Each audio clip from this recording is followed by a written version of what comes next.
Welcome to Built to Go, a Vanlife podcast. I'm your host, Jeff Wagg, coming to you from the College of Curiosity.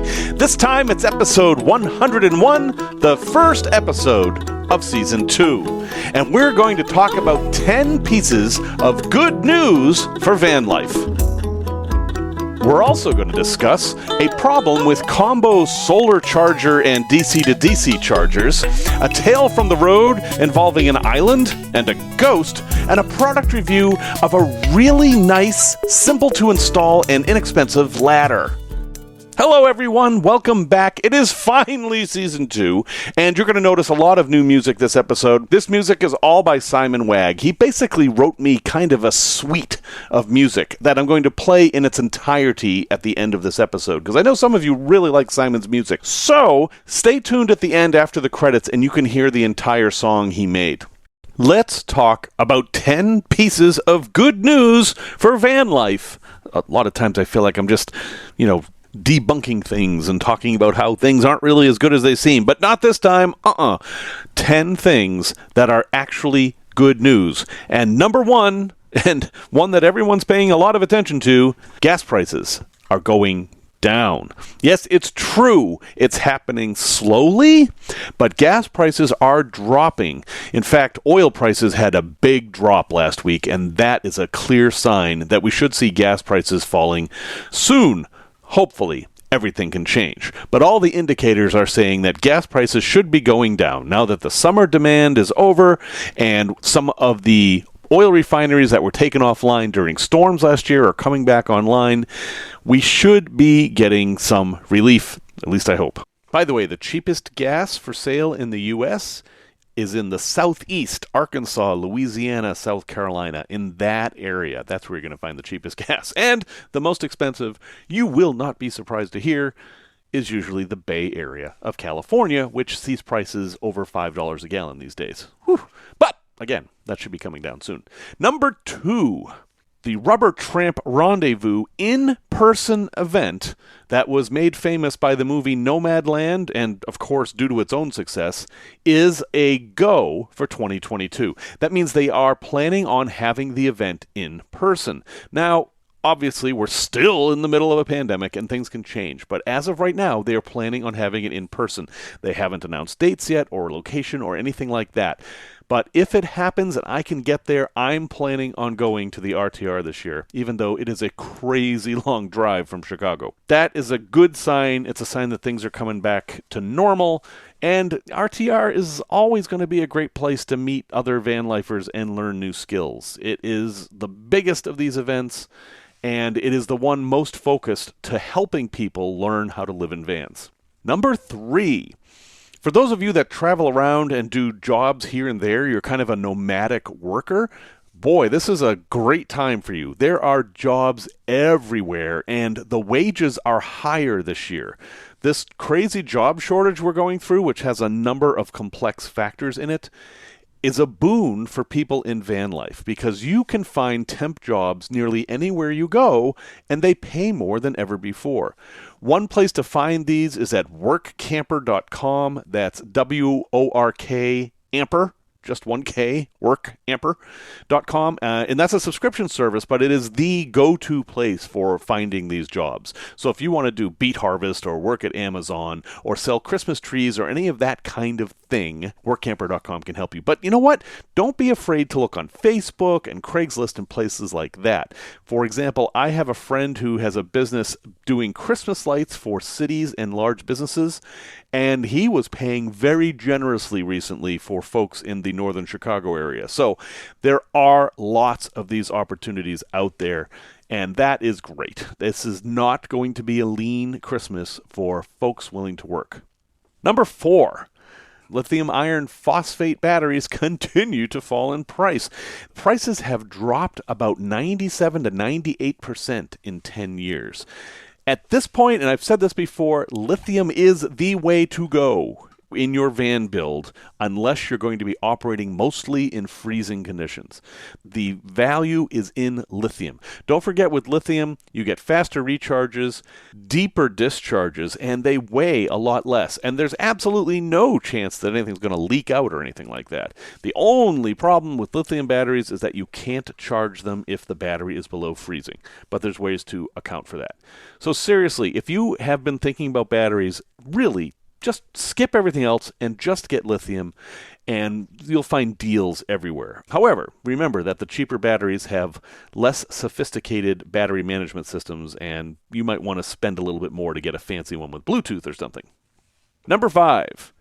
The infrastructure bill passed. Now, I understand this is a political thing, and I'm not interested in talking about the politics of it, but this bill will impact van life in many positive ways.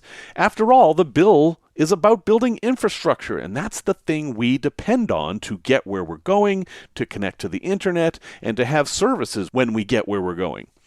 There should be a whole lot of new things coming over the next few years, and back to point number 3, it will also create jobs, and many of them may be temporary jobs or work camper jobs or something that van life people can do. Now, it's early days for this bill, but it definitely looks like it's going to help us out, and that's great. Number 6, a very big thing. There are more used vans on the market now, and prices are starting to come down. Now, from what I've seen, the forecast is that 2022 is still going to be a tough year for vehicles. The prices are still going to be high. But just looking at real world, what I'm seeing a lot more partially and fully built out vans for sale. And while the prices are still kind of high, they are getting lower. And for unbuilt vans, well, I just looked at commercialtrucktrader.com and looked for vans under $20,000, and I found 700 vans under $20,000, and all kinds of vans. I mean, obviously you weren't going to find a brand new Sprinter or ProMaster in there, but there were lots of Econolines and NV200s and Transit Connects and some Chevy Express cutaways. It was a really nice cutaway in there for about $9,000 that was going to make somebody a nice home. So this is good news. If you've been waiting to buy a van because the prices were crazy, now's probably a good time to start looking again because things are getting better. Number 7, we have a place to get rid of and pick up free stuff. And, well, that's because I created it. I created a Facebook group called Vanlife Free Store, and I will give you a link in the show notes so you can find it. But basically, it works like this. If you have something you no longer need, it's taken up space, list it on the Facebook page, and then people can say, hey, I'd like that, and you guys can arrange shipping, and that's it. There's no money, nothing for sale. It's just, hey, I've got something I'd like to pay forward with. Just pay me for shipping. Currently, right now, I have a 1,000-watt inverter on there for free. It's the old one for my ambulance, and it's only modified sine wave, but it's actually a very nice inverter. And I also have a captain's chair in there. Now, that's an ambulance captain's chair. It's a big vinyl chair with an integrated seat belt, and if somebody was looking to add a third seat to their vans, that might be a good thing, although arranging how we're going to pick that up is going to be a little tricky. It's in Chicago. Also, somebody else has listed a big set of sheet vinyl for doing floors. But anyway, it's kind of sort of like Craigslist, except it's on Facebook. I'm managing it. I'm going to not let there be any scams on there, and it's just a nice way for people to get rid of stuff they don't need and to help pay it forward and help out folks who are just starting out. So again, that's on Facebook. It is Vanlife Free Store, and there'll be a link in the show notes. Number 8, solar panels continue to come down in price. For example, I was poking around on Amazon today, and you can get Rich Solar polycrystalline 100-watt rigid panels for $88. Now, I've worked with Rich Solar in the past. I find their customer service to be excellent, and their solar panels are just as good quality as everybody else's. The ones I got from them were actually made in Vietnam. And $88, I mean, you can get 200 watts of solar for well under $200. And heck, if you threw in a PWM controller, you could have 200 watts of reliable solar with a controller for under $200. I mean, it's amazing. I'll have a link in the show notes to that particular one that I found, but there's many out there, and some of them are square rather than rectangular, and that could help with some builds. So, good news for folks interested in solar. Prices keep falling. Number 9, 5G phones are now the norm. 60% of cell phones now are 5G. Why does that matter? Well, for those of you who are content creators who need to upload things like videos, and I do have some experience with doing this from a van, and the pain you might feel, well, the more people using 5G phones means the more pressure there is on the networks to build out 5G capacity, which means we're going to get higher speeds from cell phones out there on the road. And that is very, very good news for anybody who's working from the road or producing content or anything like that. We should expect the internet situation in vans to only get better from now going forward. And that's really, really, really, really a good thing. I'm very excited for that. And number 10, perhaps the biggest good news, and it's partially because of COVID, remote work is becoming normalized, meaning that it's becoming normal not to go in the office. Now, a lot of places are doing a hybrid model where you'll go in one day a week or something like that. But for many industries, and almost all industries where people are just tapping at a computer all day, remote work is expected. For example, some of you know that I have a cruise-only travel agency. All the call centers for the cruise lines I work with closed during COVID. They sent everyone home, routed the calls to those people's homes, and then they said, this is permanent. They got rid of their call centers. Everyone does it from home now. Theoretically, you could be a cruise line call center rep from a van. And there's more and more of that. I have a friend who's a CSS programmer, and he's looking for a new job, and he's not even looking at jobs that make him go to the office, and he's having multiple offers for his skills. So this is a great time to be doing van life, and it's a great time to try to make ends meet while being out there on the road, because there are a lot of work opportunities. Yes, I know inflation's high, gas prices are high, there are some difficulties, but overall, I am feeling very positive about van life going forward. I think it's going to be more feasible than ever before, and I hope I see you out there somewhere down the road. Tech Talk. All right, I promise this is the last time I'm going to talk about this issue, but it keeps changing, and I don't want to mislead you guys. I bought a combo solar charger DC to DC controller, and I've talked about it a lot. And basically the idea is you get this one device, and it will handle charging from your alternator and charging from solar. It'll pick whichever's best, charge your batteries, using a profile that's appropriate for your battery, and you plug it, you forget about it basically. You install this thing, you never have to worry about it again.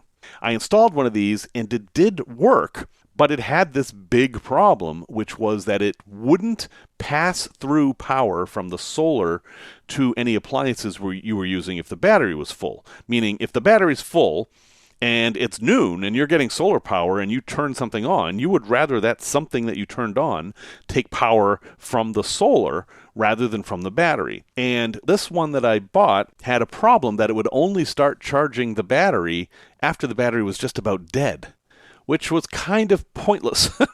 That means all day long, all you could do is drain the battery, and then by the end of the day where the battery's getting low, then it would turn on the solar panel, and then the sun would go down. So you can see the problem there. So the way I fixed it is I bought a separate solar controller. I bought a Rendezvous Rover, which is a pretty standard MPPT solar controller, and now I have that doing solar, and then I'm keeping this thing for DC to DC. However, for those of you who are interested in this solution, which does save a lot of space and is a lot less complicated, there is a product by Redarc that I have somebody who is reporting does work properly. I'll have a link in the show notes, of course, but if you're searching for it, it's called the Redarc Electronics Dual Input 25 Amp In-Vehicle DC Battery Charger. It's very similar to the thing that I am not so happy with right now, but this thing reportedly does charge properly. The bad thing is that it costs $389, which is pretty close to the price of a battery-to-battery charger plus a standalone solar controller. So This would be for somebody who wants a one-stop shop, one device that will do all of this. Like if you were going to put it under a chair because you're running out of space, this might be a good way to do that. I've also heard that Rendezvous has a product that might work too, but I know for a fact that this one works, so that's why I'm telling you about it. So it's a Redarc electronics dual input 25 amp in-vehicle DC battery charger. I will have a link in the show notes. Tales from the road. So I just came back from Boston, Massachusetts, which is not far from where I grew up, and Salem, Massachusetts. Having grown up there, I find Boston to be fascinating. Plus, it's got 400 years of history, not counting all the Native Americans who were slaughtered by disease in the 1590s, etc. But there's 400 years of European colonial history in Boston, and that provides lots and lots of things to look at. And part of that history is centered around the Boston Harbor Islands. Boston Harbor is actually pretty big, and there are a number of islands out there, and lots of odd things out there. For example, the Edgar Allan Poe story, A Cask of Amontillado, was supposedly based on a story that actually happened on one of those islands where a man was bricked up behind a wall. Edgar Allan Poe himself served on the islands when he was in the military. But we would go out and check out these forts, and the biggest of these is on George's Island. There's a fort on there called Fort Warren, which was built in the 1840s and 50s. And it is a big, classic, star-shaped stone fortress. I mean, it's huge. It has all these little places you can crawl around, and it's kind of cool. And there's a boat that goes out there, and we would go out there as kids and just crawl around all day long. It was one of the highlights of the year. And one time, my grandmother was looking for something to do, so she offered to take me out there, and I was like, yes, let's go! And we got out there, and, I was a 10-year-old kid, and she was a retired woman, and so I was moving perhaps a little bit faster than she was. And at some point, she was just like, okay, I'm going to sit here. You go have fun. I roamed around everywhere. I was up in the ramparts and down in the tunnels, and then I remembered that there was supposed to be a ghost on George's Island. She's known as the Lady in Black, and she is supposed to be the ghost of a woman by the name of Mrs. Andrew Lanier, who is the wife of a Confederate soldier who was imprisoned on the island, because they did used to use the islands as a POW camp back in the Civil War. Now, there's supposedly this legend of this big plot where she had come to the island to rescue her husband, and then got into a scuffle with the guards, and then they killed her husband. And after her husband was killed, she was captured, and then she was supposed to be hanged. Now, to get onto the island to rescue her husband, she had to dress up as a man, so she asked for the dignity of being dressed in women's clothing for her death. But this being a military base, there wasn't any women's clothing, so they found some black drapes and made these black robes for her. And, well, okay, there's the Lady in Black. So she went to the gallows defiantly and was hanged and, dead and all that kind of stuff. Theoretically, the end of the story. But over the years, centuries kept seeing this dark figure in this one part of the fort. Now, I knew the story, but I didn't know what part of the fort. I mean, it's a big fort, and I am a little bit spatially challenged. Don't ever ask me for directions, because I'm just going to tell you to use a GPS. But when I was wandering around the fort, I came across this one room. It was a big room, completely dark. There were no windows in here except these slits, like you would point a gun out of. And it just was the creepiest place. I mean, I went in the door, and I found I was really not willing to leave the light of the doorway. I didn't want to explore as much as I probably should have. And of course, I didn't bring a flashlight, and this was the day before everyone had a flashlight in their cell phone. So I decided, I'll go see something else.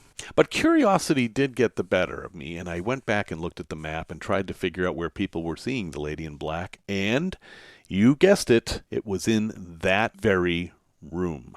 That is where the Lady in Black was observed, and that is where I felt the creepiest and didn't want to go in. What does this mean? Well, it means it's a very dark room, and we are kind of afraid of dark rooms. I'm sorry, I'm not much of a believer in ghosts. I find other explanations to be much more interesting. And the fact that it is this lady in black, like, black, like the most common thing we see when it's dark, really doesn't make me think too much of the story. So did I see the lady in black? No. Did I sense her presence because I felt creepy? Probably not. Probably I just didn't want to go into a dark room alone, and I don't think there's anything that unusual about that. However, should you be the type of person who would like to explore this for yourself, it is very easy to find a boat down by the New England Aquarium that will take you over there, and you can visit Fort Warren and visit the very spot where the lady in black may yet be lurking. But I doubt it. Product review. So I wasn't going to get a ladder for my van, my ambulance, which is a 2011 Sprinter 144 high top. I just thought, why do I want that hanging on the back there? And it's a way for other, if I'm parked somewhere, people could climb up there, and I just thought it was a hassle. And then I put solar on the roof, and where I park the van is next to a brick wall, so I can actually climb up on the brick wall and climb up on the roof, so I didn't really need the ladder to do that. But solar panels need to be cleaned, and getting up on the roof to clean them is quite a challenge. This roof is pretty high up in the air. So I thought, I'll just get a telescoping ladder that I can use anywhere, which is not a bad way to go. But they were expensive, and I couldn't find one that I really liked, and I didn't want to get a cheap one because getting a cheap ladder just doesn't seem like a really good idea. But I did find a ladder that wasn't terribly expensive that I really, really like. What I bought was a VanTech L004B angled rear access ladder. I got it from a company called carid.com. That's carid.com. And this ladder came in pieces. I put it together without too much difficulty and then bolted it to the back door of the van. You basically drill holes to install these brackets. So you have to have access to both sides of the door, and then it all goes on with Allen wrenches. It took me maybe a couple of hours. It wasn't that big of a deal, but it is solid. I mean, this ladder, it's just completely solid. I can go up and down it with no problem, and I don't know why I would want an $800 ladder. This ladder was $207, which if you price out ladders for vans, especially high tops, that's not a bad price. And they do make them for all different kinds of vans. So I recommend this thing very highly. It is a really nice van. A couple of notes if you want to put a ladder on your back door. If you have the kind of van which has doors that fold flat against the sides, remember that you put a ladder on there because the ladder will hit the side of the van, and that's the situation I'm in. I'm fine with that. It doesn't really bother me. But also remember that your ladder may impact your rear view camera, and it could possibly impact any lights you have in the back of the van too. So plan it out carefully. But as far as drilling the holes to put the screws in, you can basically use the parts as a template. So that wasn't all that scary. It would be easier to do with two people. I do everything alone. I have tricks to accommodate for that. And the thing's great. I'll have a link in the show notes, and you can actually see a picture of it. They make them for Transits and ProMasters and Sprinters. And for $200, I don't know why you'd spend more for a ladder. It's a perfectly strong, perfectly stable, nice-looking ladder. A place to visit. Well, since I just got back from Boston and I just mentioned the New England Aquarium, I'm going to throw that out to you as a place to visit.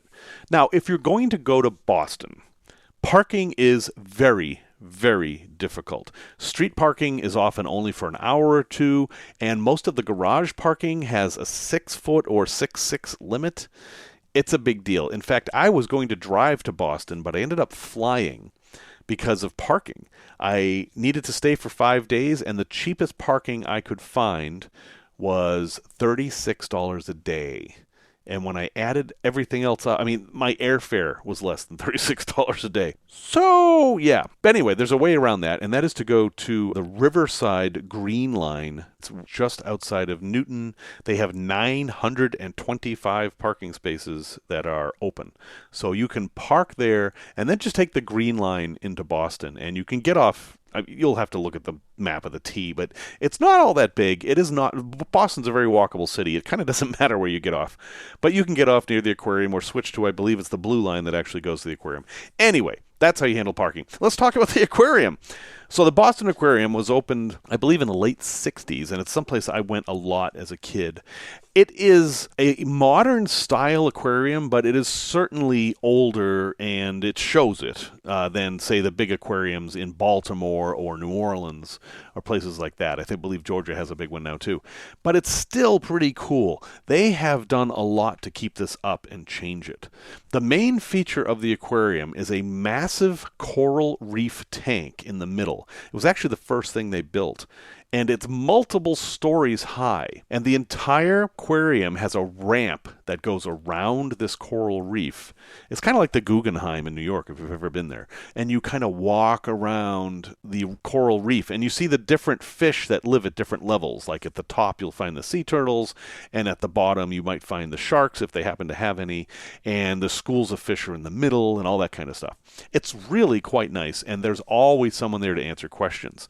And then there are levels as you go down. So you go down the ramp and then go around that level, and you'll see galleries dedicated to seahorses or leafy sea dragons or Rio Texas or electric eels or poison arrow frogs or whatever they're trying to feature at that time. They also have an amazing exhibit of penguins in what is essentially the lobby.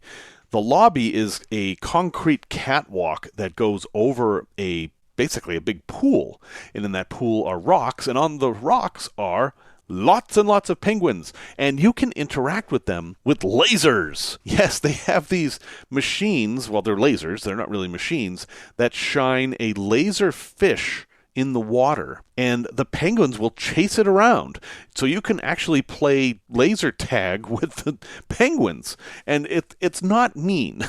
The penguins love this, actually, and it's good exercise for them. They're all well fed. They get hand fed individually, so that's not an issue.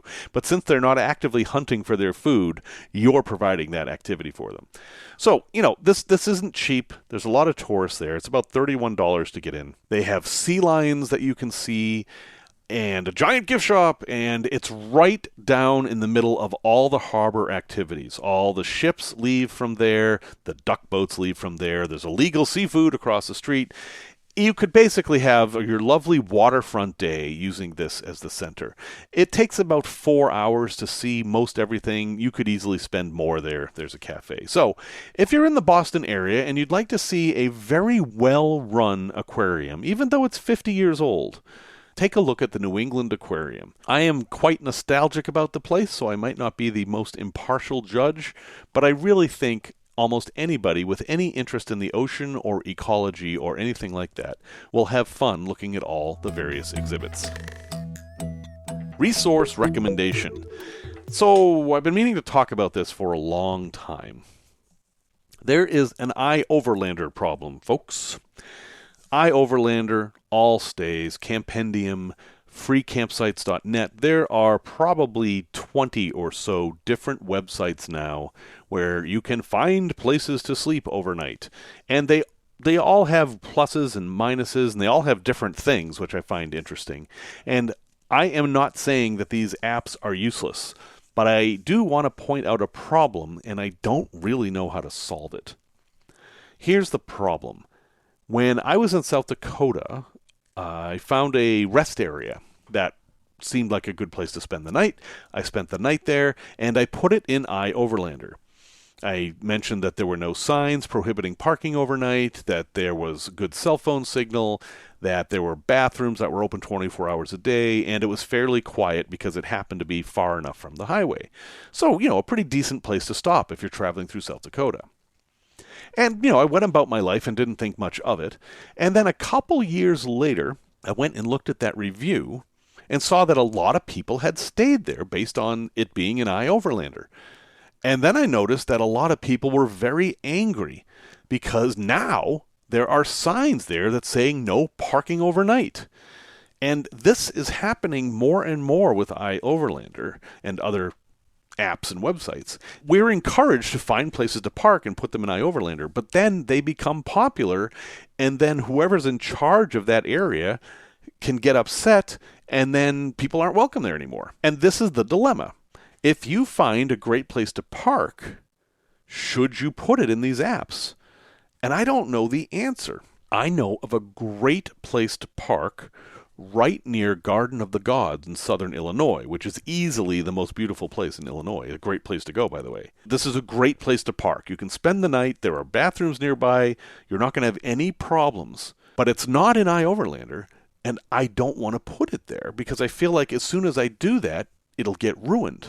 Traditionally, we solve problems of supply and demand, which is what this is, by raising prices. But this is free. There's no economy to do that in.